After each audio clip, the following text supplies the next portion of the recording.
welcome to another edition of Recovery on Screen, the internet show that kind of looks into some of the movies about addiction and recovery and what they can do to inform us about the nature of addiction and possible solutions to it. So if you're in the throes of addiction, recovering from an addiction, or even thinking about getting addicted, this might be the show for you.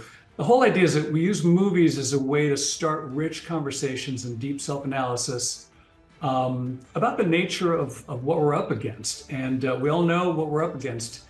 If you're up against it, you know exactly what we're talking about. On today's show, we're not going to be talking about a specific film. We're talking to two university professors from Notre Dame who are doing something ingenious and transformative, which is to teach a course at Notre Dame about the nature of alcohol and use behaviors from the point of view of movies about use behavior and alcohol. Sounds like something that's right up our alley here at Recovery Movie Meetups. That's coming up right now.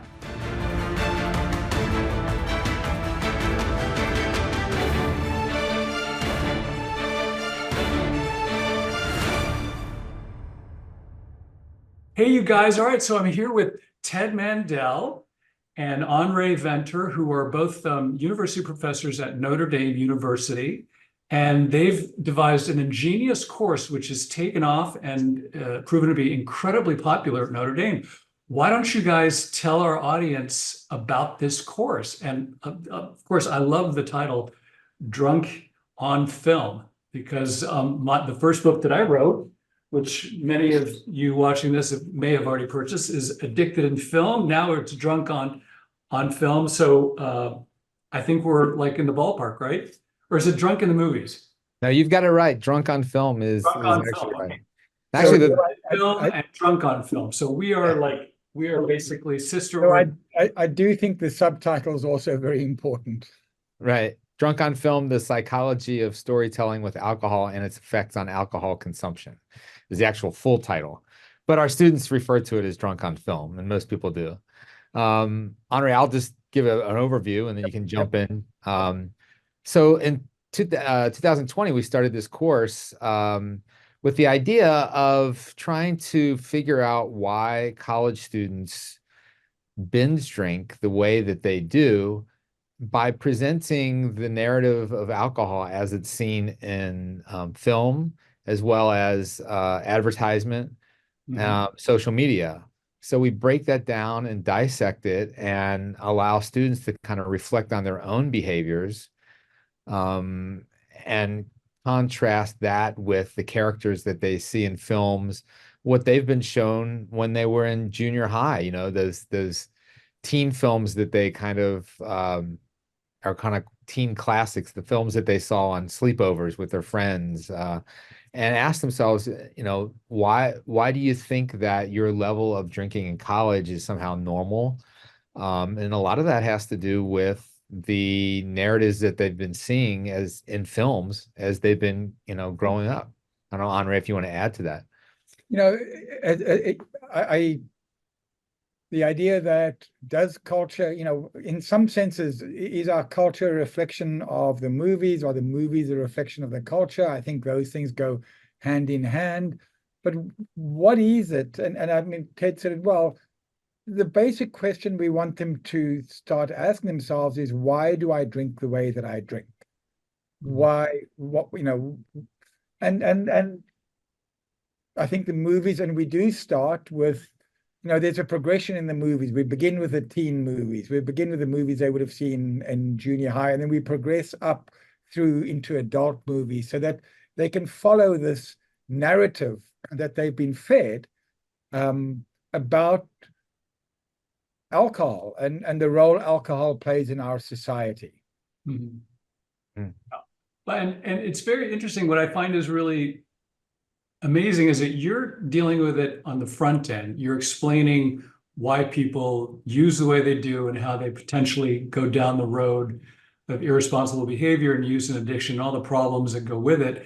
And in Recovery Movie Meetups, our whole idea is to use movies to help them now that they are suffering from addiction and to get out of that. So, you know, movies are part of the problem and they're now part of the solution, which is which is kind of interesting, and that's why I think what you're doing is fascinating. Tell me some of the movies that you would cite that were particularly helpful in helping students really critically analyze, binge drinking and using and the repercussions, the negative consequences of drinking. Well, what's interesting is we try to show them the films that they've seen before and then point out the fact that of these types of things. So for instance, we'll start even next week with a film that was was the #1 viewed film on Netflix in 2018. It's called The Kissing Booth. It's a teen rom-com, It is god-awful one of the film. worst movies that has ever been made on this earth. Right? But there's this classic teen party scene where the girl who's the sober outsider comes to the party, and to be accepted into the group, she's offered shots. She starts binge drinking. She eventually passes out that night and is swept away by what we call the sober night, the male characters in these teen films who are the crush for the girl, but apparently they're drinking as much as everybody else, but they're apparently sober in the scene. Mhm. And he takes her up to his bedroom and puts her to bed, and she wakes up the next morning and nothing happened.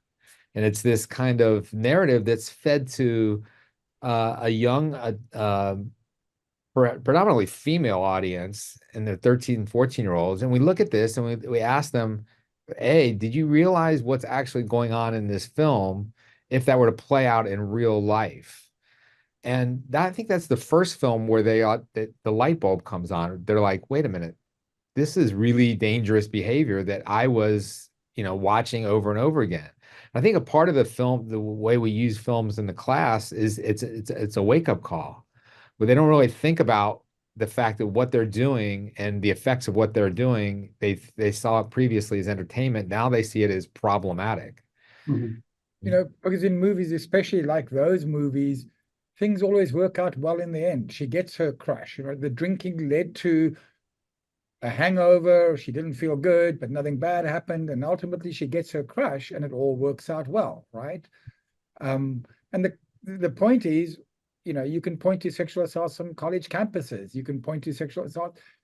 This is not the way it happens in real life, right? Mm-hmm. And I do think Teddy's right. That's the first kind of, or the beginning of the aha moment. Oh, wait, right? And I think that we then build on that with movies that follow that to kind of, and then we also work. I think the other thing that works, Ted, are the Gene Kilborn ads on the Gene Kilborn TED Talks on advertising and the way women are presented and the whole social media stuff, because that then begins to reinforce, what, how are women presented? What is their role? And how does this shape the way that you behave in these situations? Mm-hmm. Then I think, Ted, we there are different kinds of, the teen party scene is one aspect that kind of shows. No, excuse me. We talk about the one night stand hookup culture, which is very predominant. So we'll show them Trainwreck, which is an Amy Schumer film, right? And we compare that to a really interesting independent Canadian film called Mary Goes Round. I don't know if you've used that film before, Ted. I'm gonna write it down. Yeah, Mary Goes Round, I think, is a really interesting film. And the narrative is almost identical in some ways to Trainwreck. It's the woman who's out of control, but Trainwreck uses these hookup scenes as comedy. Amy Schumer, her addictions are comedic Yep. in many ways. And her solution to the addiction is comedic as well. She simply gives away all her booze. Right. So, this idea that, being drunk is funny. We show that a lot in some of the films. So we do show them Animal House. That's another film that we show them. Right. Why is it funny? Why is it portrayed as funny? Whereas, and then how is comedy used not only in feature films, but it's a big aspect of social media content that students consume right now. Mhm. So drunkenness as, funny, when, the question is that the truth? And then Right. I think where the turning point in students' attitudes towards alcohol comes is when the concept of addiction, that we begin to ask them, does this behavior that you were doing, if you graduated on May 17th and you continued what you're doing here, is that normal where you perceive it as normal now? And I think what most people don't understand, and Anre and I didn't grasp it, I don't think originally, is how normalized the behavior of student binge drinking is in a culture that they don't even recognize. And the fact that when they learn that binge drinking is 4 drinks or more for a woman and 5 or more for a man, they're blown away because they're drinking 10 to 15 drinks a night, right? Right. And that's normal. And this whole idea that, and again, I think the normalization thing is really important because they'll say things like, "Oh, I'm not an outlier. I'm not the worst." That everybody else is doing this, so it's normal, right? And in that sense, acceptable. So the normalization thing, they also come up with this phrase that you can't be an alcoholic in college, right? College is this free reign, and that to some degree magically will stop when we graduate. And you point out to them that things that they think are good, like tolerance, are a sign of an addiction, right? These are if you were to take these surveys about alcohol use disorder. And actually, one of the films Ted uses is a documentary made by a film student in his documentary production class called Notre Drinking, and where she, on camera, asks 2 of her friends to do this, and they both come out at the highest risk for alcohol use disorder, and they're blown away by that, right? It's like how can this be? Right. Yeah.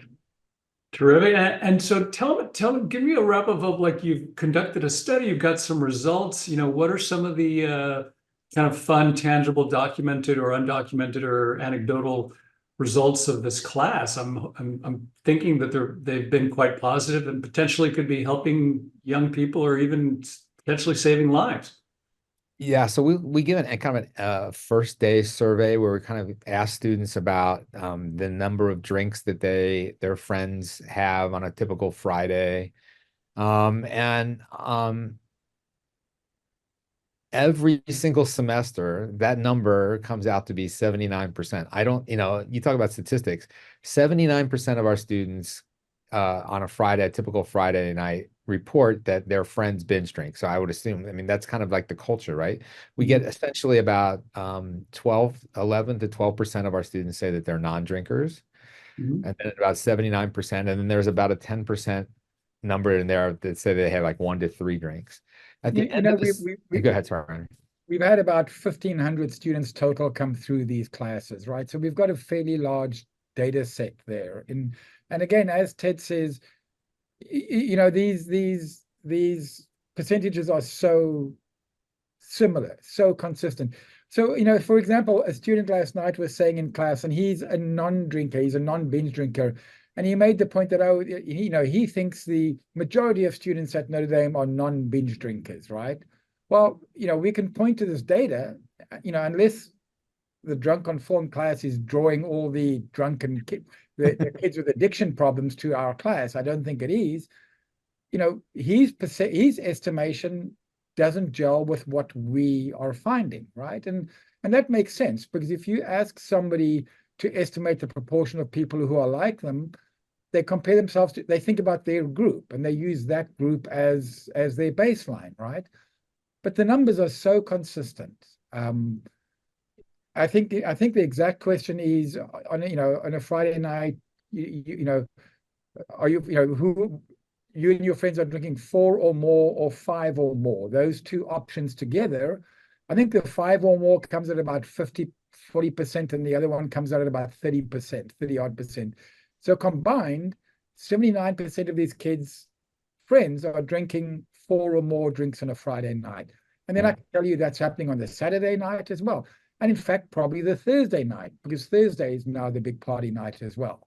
And then we'll do an exit survey at the end of the class, and we find that over 87% of our students change their belief system about alcohol, the effect of alcohol on them and their friends, and the narratives of alcohol. And over 42% have changed their drinking habits, not by anything that we've asked them to do. They've voluntarily change the way that they drink. Now, if you add the 12% who are non-drinkers, you're hitting over half the class is voluntarily, after we've gone through this class, changing the way that they drink on a daily basis. Yet the small percentages say no, it had no effect. And I think that's always going to be there. But I think, and again, I think the change in the belief. Look, if you think about attitudes from a kind of psychological perspective, we think about attitudes as made up of three components, right? Kind of a cognitive belief section, an emotional or affective component, and then the behavioral component, right?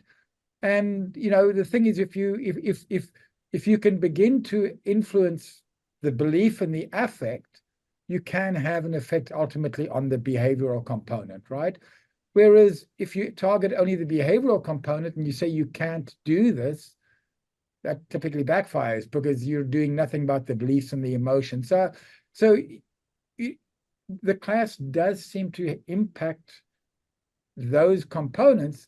Our concern is, and I think this is, again, from a psychological perspective, the one thing we know is that probably the biggest shaper of a person's behavior is the environment they find themselves in, right?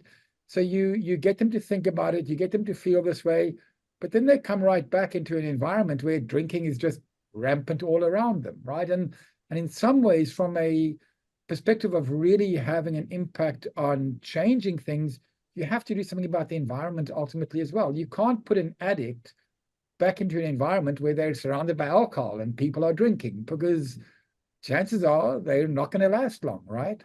Yeah, it's true. Well, that's just terrific that has impacted the students so much. So I think that, listen, Recovery Movie Meetups is helping people in treatment facilities around the country and even around the world. And now you guys are helping students avoid having to use Recovery Movie Meetups if they ever wind up in treatment. So I think we have great ways to work together. So on behalf of Recovery on Screen and Recovery Movie Meetups, thank you so much to Ted and Anre for joining us today and telling us about their amazing course at Notre Dame University, Drunk on Film. Thanks for being here. Thanks for having us. Thanks for having us.